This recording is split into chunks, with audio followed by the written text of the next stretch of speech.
As you can see, the process is completed. One payment request has been created.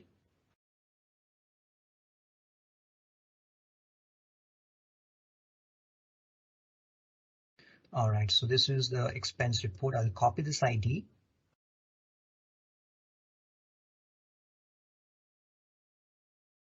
And I'll move on to the invoicing screen.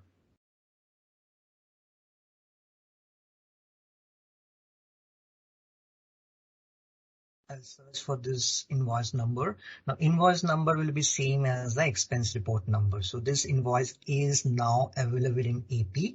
Now there are again few processes that needs to be run on the AP side. Again, these processes are not to be run manually. They will be run on a batch mode. So one of them is the validation process, which will do the tax calculation in this case. So I'll run the validation process. Let's see what happens.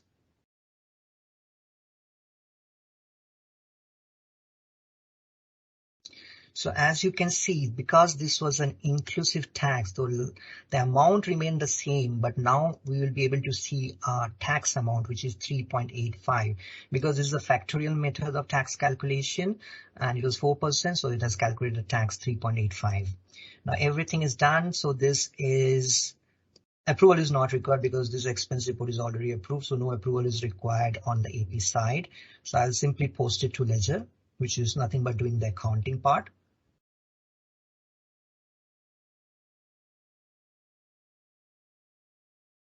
Again, the accounting process, I'm running it manually just to show you the accounting, but this is also a process that will be scheduled.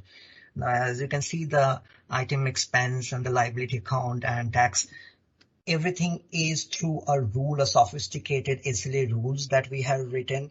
On the basis of that, our accounting is getting derived, like our cost center is getting derived from the expenditure org.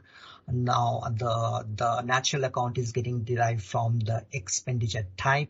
So everything is a rule based, and based on the rule, this entire accounting has been derived. So with that, this process is complete. So this expense report is ready for payment. Now I'll move on to the next part of the demo, which is supplier invoice.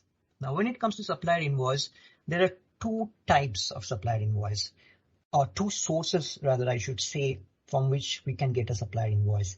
Either it can be a PO based invoice, as David and Rohit was showing that how a PO can be created. If we have the PO created already, we can simply copy the PO to create an invoice once we receive the physical copy of the invoice from the supplier. The other way is a non-PO based invoice, because knowing that PO is a procurement is a new process. So until few days, a few months, both